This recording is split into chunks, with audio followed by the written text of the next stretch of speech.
নমস্কার প্রিয় দর্শক শ্রোতা মণ্ডলী, সমাজ ত্রিপুরা চ্যানেলের পক্ষ থেকে নিন শুভেচ্ছা এবং ভালোবাসা। আমি ডক্টর এসপি গোস্বামী আপনাদের সামনেই এসেছি হোমিওপ্যাথি নিয়ে আলোচনা করব। রোগের শেষ নেই, ওষুধেরও শেষ নেই, আবার ওষুধেরও বিভাগ রয়েছে। কেউ অ্যালোপ্যাথি পছন্দ করেন, কেউ আয়ুর্বেদিক পছন্দ করেন, কেউ আছে অনেক কিছু, কেউ আসন মুদ্রা প্রাণায়াম করেও চেষ্টা করেন যে রোগমুক্ত হয়। আবার অনেকে বলেন হরিনাম নেব, কৃষ্ণ নাম নেব, এতেই সব রোগ ভালো হয়ে যাবে। যে যেভাবে জীবনটাকে বুঝতে চেষ্টা করেছেন সেভাবেই এগিয়ে যাওয়ার চেষ্টা করেছেন সকলেই। কিন্তু একটা কথা মনে রাখবেন, মানব দেহটা হচ্ছে একটা যন্ত্র। এই যন্ত্রটা কিভাবে তৈরি সেটা কিন্তু অ্যালোপ্যাথি ডাক্তারিতে সবচেয়ে বেশি বোঝানো হয়, সবচেয়ে বেশি শেখানো হয়। হ্যাঁ, কিভাবে তৈরি হয়েছে, কতগুলো অর্গান সেল এগুলো আছে একটা শরীরে, এবং সেগুলো কোথায় কি আছে, সেগুলোর কী ফাংশন, এটা একেবারে যারা ডাক্তারি পড়েন অ্যালোপ্যাথি তারা একেবারে মড়া কেটে মানব দেহটাকে কেটে চিরে একেবারে ভিতরের হৃদ মানে লিভার থেকে শুরু করে সমস্ত কিছু পুঙ্খানুপুঙ্খভাবে চিনেন, দেখেন, বোঝেন। আর তখন সেটাকে কিভাবে ঠিক করা যায়, সেটাকে কিভাবে রিপেয়ার করা যায়, বুঝতে পারছেন তো, এই জিনিসগুলো শেখানো হয়। এবং এটা অনেক ক্ষেত্রেই 60 to 70%ই কারেক্ট। এই জন্যেই অর্থাৎ বডিতে যে জিনিসের ডেফিসিয়েন্সিতে, যেমন ডিহাইড্রেশন আছে, সল্ট ওয়াটার একদম শর্ট হয়ে গেছে, সেখানে রোগী কিন্তু ধীরে ধীরে ঠান্ডা হতে হতে মরে যাবে। তো সেই ক্ষেত্রে চট করে স্যালাইন ওয়াটার বডিতে ঢুকিয়ে শরীরটাকে চাঙ্গা করা যায় এবং মানবদেহকে আবার একেবারে সুস্থ করা যায়। এই জিনিসগুলো আসলে রিসার্চের ফলে আবিষ্কৃত হয়েছে, এবং সেই কারণে আজকে হসপিটাল বা যখনই কোনো সিরিয়াস ব্যাপার হয় তখন আমাদের হসপিটালে যেতে হয়, এবং খুব তাড়াতাড়ি এগুলোর মাধ্যমে মানুষ মোটামুটি মৃত্যুর মুখ থেকে ফিরে আসতে পারেন। এছাড়া রয়েছে বড় বড় অপারেশন, যেগুলোতে মানুষকে মোটামুটি একটা ভালো গ্যারেন্টি দেওয়া যায় যে সুস্থ হবার, তাই তো। তবে অ্যালোপ্যাথিতে যেহেতু রিসার্চ বেশি, খরচাও বেশি, এবং সেটা পুঙ্খানুপুঙ্খভাবে বিচার করে তারপরেই করতে হয়। এই জন্যেই ভালো প্রতিভাবান লোক ছাড়া ডাক্তারি পড়া যায় না, জানেন তো।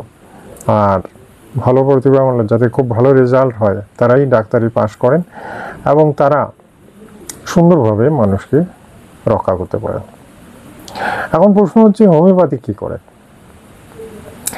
সবচেয়ে আশ্চর্য কিছু ব্যাপার হলো যে হোমিওপ্যাথি অ্যালোপ্যাথিকেও কখনো ডিঙিয়ে গেছে। অর্থাৎ এই যে বললাম এত কিছু জেনে অ্যালোপ্যাথি ট্রিটমেন্ট করে, তারপরে দেখা গেল সে ব্যর্থ। অনেক রোগ আছে ব্যর্থ। কেন কি আমি বলি, আমার কাছে প্রচুর পেশেন্ট আসেন যারা অ্যালোপ্যাথি চিকিৎসা করতে করতে, টেস্ট করতে করতে তারপরে আমার কাছে আসেন, দেখেন যে হলোই না, টাকা পয়সা গঙ্গায় গেছে, আমার কাছে এলেন। আর তারপরে দেখা গেলো হোমিওপ্যাথি 2-4টা ওষুধ খেয়ে বেশ ভালো সুস্থ, নিজের মুখেই বললেন, স্যার এখন তো আমি ভালো, অনেক দিন অ্যালোপ্যাথি ট্রিটমেন্ট করেছিলাম, এখন তো ভালো। তো সেক্ষেত্রে আমারও কিছু প্রশ্ন আছে। প্রশ্ন এটাই যে এখানে ব্যাপারটা কি। আমি কখনোই অ্যালোপ্যাথির কখনোই আমি বলিনি যে অ্যালোপ্যাথির কাজের নয়, অ্যালোপ্যাথি তো সেরা, অ্যালোপ্যাথির কোনো জুড়ি নেই। কিন্তু তারপরেও ফেলিওর কেন হলো, সেটা অনেকগুলো কারণ থাকতে পারে। কিন্তু যেটা আমরা ফিল করি সেটা হচ্ছে, হেনিম্যান নিজেও একজন অ্যালোপ্যাথির ডাক্তার ছিলেন, যিনি হোমিওপ্যাথি আবিষ্কার করেছিলেন।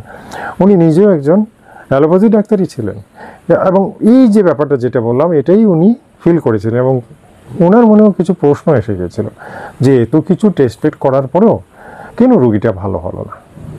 তখনই উনি ভেবেছিলেন যে আরও কোনো ব্যাপার আছে, আরও কোনো অন্তর্নিহিত খুব সূক্ষ্ম জিনিস আছে যেটা রোগটাকে সারাতে পারেনি। তখন তিনি বুঝতে চেষ্টা করেছেন যে মানব দেহে যে অনেকগুলো সেল ট্রিটমেন্ট যেটাকে বলা হয়, অনেকগুলো সেল যেগুলো চোখে দেখা যায় না, রিপেয়ার করতে হয়।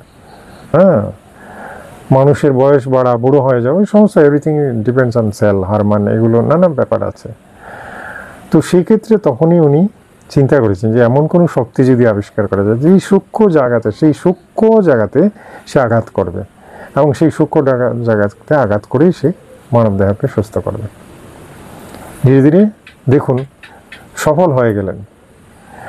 এতটাই সফল হলেন যে সত্যিকারের এটা একটা কি বলবো একটা মানে একটা অ্যালোপ্যাথিকে হেল্প করার মতো আরেকটা বিভাগ তৈরি হয়ে গেল।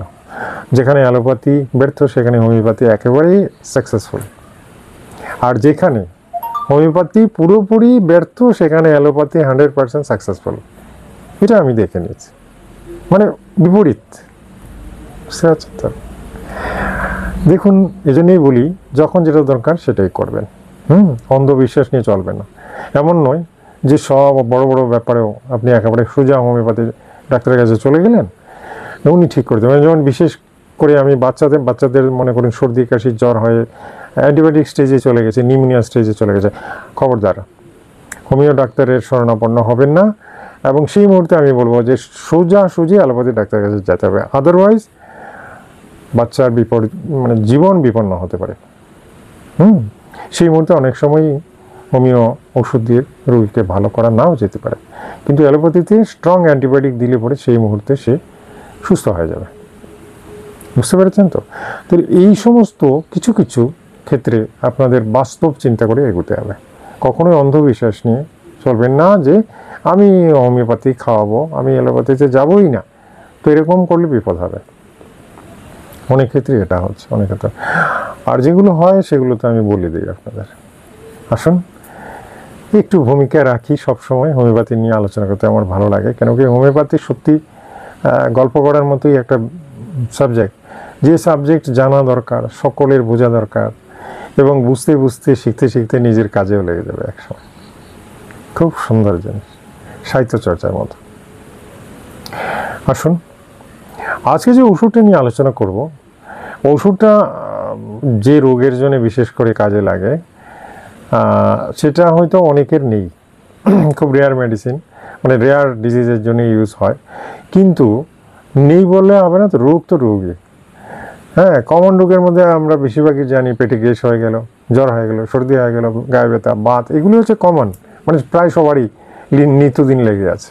খিদে লাগছে না, পেটে গ্যাস হয়ে যাচ্ছে, কনস্টিপেশন, এগুলো নিত্যদিনের রোগ। কিন্তু যদি যেমন প্রমেহ, যেটা আমরা গনোরিয়া বলি বা সিফিলিস বলি, বুঝতে পারছেন তো? রোগটা কি আমি একটু বুঝিয়ে দিই। গনোরিয়া সিফিলিস হচ্ছে সেক্স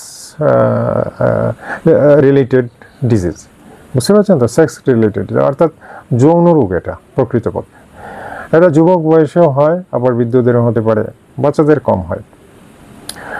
কিভাবে হয়? বেশ কিছু পুরুষ আছেন যারা বেশ্যালয়ে যান, হ্যাঁ, চুপি চুপি বেশ্যালয়ে যান, নিজের সেক্সটাকে চরিতার্থ করার জন্য বেশ্যালয়ে যান। এটা যে একটা মারাত্মক রিস্ক, অনেকে এটা বুঝতে চান না, বুঝেনও না। গেলেন তো, গিয়ে সেই বেশ্যার দেহ থেকে সিফিলিস গনোরিয়ার জার্মটা নিয়ে এলেন। মেয়েদের গনোরিয়া বেশি হচ্ছে, কারণ পুরুষদের বীর্য থেকে সেক্স ট্রান্সফার এসটিডি যেটাকে বলা হয় আমরা, ওইটা মেয়েদের ক্ষেত্রে মেয়েদের শরীরে ঢুকে যায়, আর ঢোকার পরই গনোরিয়া হয়ে যাবে। পুরুষেরা হয় সিফিলিসও সেই একই ব্যাপার, অর্থাৎ সেই মহিলার দেহ থেকে যোনির ভেতরে যে ব্যাকটেরিয়া থাকে সেগুলো আপনার শরীরে ঢুকে গেল, আর ঢোকার পরে তো মারাত্মক অবস্থা, একেবারে লিঙ্গ দিয়ে ভেতরে ঢুকে আপনার পেনিসকে পুরোপুরি আক্রান্ত করে ফেলে। আর তখন সেখান থেকে কি হয়? পুঁজ রক্ত বের হতে পারে, শরীরে জ্বর আসে, পুঁজ রক্ত বের হবে, গা মেজমেজ করবে, শরীর শুকিয়ে যাবে, ফিটফিট ভাব হবে, বাকি সব লক্ষণ তার জানাই আছে। মানে এক কথায় যদি সিফিলিস বেশি দিন চলে মৃত্যু হয়ে যায়, মৃত্যু হতে পারে, যক্ষা, টিবি হতে পারে। বুঝতে পারছেন তো? তাহলে রোগটা কিন্তু খুব ভয়ঙ্কর, যদিও এখনও কম হচ্ছে। কিন্তু আমি জানি আমার এই ভিডিও দেখে কিন্তু অনেকে সাবধান হয়ে যাবেন, যারা বিশেষ করে বেশ্যালয়ে যান, রেগুলার যান, বা মাঝে মধ্যে গেছেন, বা আগে একবার গেছেন, এখন যান না, আগে গেছেন, এবং সেগুলো অনেকেরই হতে পারে। হ্যাঁ, সেই লক্ষণগুলো, আমি যে লক্ষণগুলো বললাম সেগুলো একটু মিলিয়ে নেবেন। বুঝতে পেরেছেন? একটু মিলিয়ে নেবেন। এবং আমি মনে করি যে আপনারা যদি এই ব্যাপারে খুব সতর্ক হন, তাহলে প্রাণী তো বাঁচবেনই, শরীরটাকেও রক্ষা করতে পারবেন।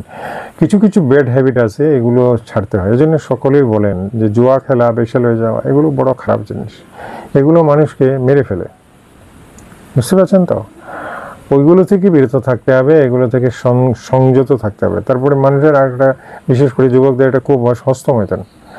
আমার এখানে প্রচুর পেশেন্ট আসে যারা কি বলবো, সকলেই এক বাক্যে স্বীকার করেন হস্তমৈথুন করতাম, করি, এখনো করি। তাহলে আমি দেখলাম 10 জনের 10 জনই হস্তমৈথুন করে। এটাকে রোধ করা যায় না, কিন্তু যায়। কেন যাবে না? যায়। আপনাকে একটা কি বলবো, একটা মানসিক শক্তি তৈরি করতে হবে যে না, আমি এটা করবই না, কারণ এটা খারাপ, এটা করলে আমার অনেক বিপদ হবে, অনেক সমস্যা হবে, সুতরাং এটা আমি করব না। তো কিছু কিছু আজ ওই যে বললাম না, হস্তমৈথুন করেন না, বেশ্যালয়ে চলে যান। বেশ্যালয়ে গেলে তো বুঝতে পারছেন, বেশ্যারা এমনিতেই কাস্টমার ধরার জন্য নানা রকম ছল চাতুরি করেন, মোহময়ী যেটাকে বলা হয়। একদিন গেলে আপনাকে আরও অনেক দিনই যেতে হবে, কারণ ওরা এমনভাবে রিলেশন তৈরি করে রাখে যে আরও যেতে হবে আপনাকে। কিন্তু এটা যে কত ভয়ানক, কত ওই সেই রোগটা নিয়ে আজকে আলোচনা করছে। সেই রোগের নাম হচ্ছে প্রমেহ। বুঝতে পারছেন তো? গনোরিয়া বা সিফিলিস যেটাই বলুন, এটা শরীরে জ্বর জ্বর ভাব, শরীর শুকিয়ে যায়, ঘুম টুম চলে যাবে, খিদে কমে যাবে, এবং এর সাথে প্রস্রাবে জ্বালা যন্ত্রণা হবে, প্রস্রাবের সাথে বীর্য বের হবে অকারণে, আর বীর্যের সাথে রক্ত বের হবে, মানে ফুললি ইনফেক্টেড পেনিস। আমি অনেক পেশেন্ট পেয়েছি। এখন প্রশ্ন হচ্ছে এটার ঔষধ কি? সেক্ষেত্রে আমি আগে যেটা দেখেছি, অনেকে অ্যালোপ্যাথিতে চলে যান, পেনিডিউর ইঞ্জেকশন আছে যেগুলো অ্যান্টিবায়োটিক ইঞ্জেকশন, সেটা দেওয়া হয় এবং দিলে পরে কমে যায়। অ্যান্টিবায়োটিক যেহেতু, মানে স্ট্রং অ্যান্টিবায়োটিক লাগে, এটাতে দিতে হয়। একজন হোমিওপ্যাথি ডাক্তার হিসেবে অথবা হোমিও চিকিৎসা যারা করতে চান তারা কি খেতে পারে এই রোগের জন্য? আসুন সেটাও জানিয়ে দিই। কারণ আমি একবার বলেছি যে হোমিওপ্যাথিতে সব রোগেরই ঔষধ আছে। অনেক সময় দেখা গেছে হোমিওতে ভালো ফল দেয়, সেটা অ্যান্টিবায়োটিকের ক্ষেত্রেই হোক। বুঝতে পারছেন তো? তাহলে আজকে যে ওষুধটা, বিশেষ করে এই প্রমেহ রোগের জন্যে, হ্যাঁ, গনোরিয়া সিফিলিসের জন্য যে ওষুধটা, সেটার নাম হচ্ছে ক্যানাবিস স্যাটাইভা। ক্যানাবিস ইন্ডিকা নামে একটা ওষুধ আছে, ক্যানাবিস স্যাটাইভা নামে একটা ইন্ডিকা। অ্যাকচুয়ালি এটা গাঁজা থেকে তৈরি হয়, বুঝতে পারছেন তো? ভাং বা সিদ্ধি, ভাং সিদ্ধি এগুলো থেকেই এই ওষুধটা তৈরি হয়। এটা দুটো রোগের জন্য খুব ভালো কাজ করে। একটা হচ্ছে হাঁপানি, অনেকের খুব হাঁপানি থাকে, তো সেই হাঁপানিটাকেও কিন্তু ক্যানাবিস স্যাটাইভা ভালো করতে পারে। দ্বিতীয় যেটা গনোরিয়া সিফিলিসও ভালো কাজ করতে পারে। এটার মাদার টিনচারও আছে, পটেন্সিও আছে, তবে অনেকে বেশিরভাগই মাদার টিনচার ইউজ করে থাকেন, কারণ দ্রুত ফল দেয় এটা। বুঝতে পারছেন? আজকে আমি ভিডিওটা তৈরি করলাম এই জন্যে যে এই ধরনের ডিজিজ, যেটা প্রমেহ বলা হয় বা সিফিলিস গনোরিয়া, খুব কম হয় আজকাল, কিন্তু হয়, অনেকে লুকিয়ে রাখেন।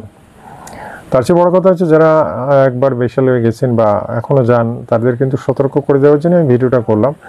আর যারা কিছু কিছু এরকম ফিল করছেন যে প্রস্রাবে কিছু জ্বালা যন্ত্রণা আছে, প্রস্রাবে দিয়ে 2-1 দিন রক্ত বেরিয়ে গেছে, বা এরকম কেমন জানি লাগে, ইনফেকশন হয়ে গেছে, পরিষ্কার বুঝতে পারছেন আপনি, চোখ টোক একদম ঘোলাটে হয়ে গেছে, তো সেক্ষেত্রে ক্যানাবিস স্যাটাইভা খেতে পারেন। পটেন্সিও আছে, মাদার টিনচার আছে, ঠিক আছে? তবে এই সমস্ত রোগের চিকিৎসা নিজে নিজে না করাই ভালো, কোনো ডাক্তারের অধীনে চলে যাওয়াটাই বেটার। ডিসক্রিপশনে আমার নাম্বারটা আমার সব দেওয়া আছে, চেষ্টা করবেন আমার সাথে যোগাযোগ করার, এবং অবশ্যই যোগাযোগ করলে আমি রাস্তা বলে দেবো। আর একটা ওষুধ নয়, সেক্ষেত্রে ক্যানাবিস স্যাটাইভা দিয়েই যে আপনাকে পুরোপুরি সুস্থ করে দিতে পারে তাকে ধরে, সেটার সাথে হয়তো আরও অনেক ওষুধ দিতে হতে পারে। বুঝতে পারছেন তো? তো সেটা বুঝে একজন অভিজ্ঞ ডাক্তার আপনাকে সুন্দরভাবে সুস্থ করতে পারবে। কিন্তু সবচেয়ে বড় কথা হলো যে এই প্রমেহ রোগ, সিফিলিস গনোরিয়ার ঔষধ আছে, এবং সেই ওষুধটার নাম হচ্ছে ক্যানাবিস স্যাটাইভা। ভাং, সিদ্ধি, গাঁজা এগুলো থেকে এটা তৈরি হয়। তাহলে জানা দরকার, সবচেয়ে বড় কথা হচ্ছে এই হোমিও ঔষধ যে আমার এই রোগটা নেই, সুতরাং আমি ভিডিওটাই দেখবো না, না, এটা হবে না। জানা দরকার, কারণ আপনার নয়, আপনার বন্ধুর হতে পারে, আপনার আত্মীয় স্বজন কারো হতে পারে, তখন আপনি গাইড করতে পারেন, তাকে বাঁচাতে পারেন। সে দেখবেন মৃত্যুমুখে চলে যাচ্ছে, এরকম এরকম অবস্থা, লজ্জায় বলছে না, হ্যাঁ, মৃত্যুর দিকে ঢলে পড়ছে, তখন তাকে একটা সুন্দর পরামর্শ দিয়ে করতে পারেন। আদারওয়াইজ ক্যানাবিস স্যাটাইভা খেতে বলতে পারেন। বুঝতে পেরেছেন? আমি চেষ্টা করবো আপনাদের সব রোগ সম্পর্কে জানাতে, কারণ এইটার সম্পর্কে আমি এখনও ভিডিও করিনি, আজকেই প্রথম করলাম, আরও ভিডিও হবে এটার উপরে। তো আমার কথা হলো, অবশ্যই ভিডিওগুলো দেখবেন, আর যারা আমার চ্যানেলে নতুন এসেছেন চ্যানেলটাকে সাবস্ক্রাইব করে নেবেন, বেল আইকনটা টিপে দেবেন যাতে প্রত্যেকদিন আপনার মোবাইলে আমার ভিডিওটা চলে যায়। আচ্ছা, এই ভিডিওটা ভালো লাগলে একটা লাইক নিশ্চয়ই দেবেন, ভিডিওটা শেয়ার করুন আত্মীয় বন্ধুদের যাতে তারাও উপকৃত হয়। ঠিক আছে, আগামীকাল আরেকটা মূল্যবান ভিডিও নিয়ে আপনাদের সামনে আসবো। ততক্ষণে জন্য বিদায় চাইছি। নমস্কার, ধন্যবাদ।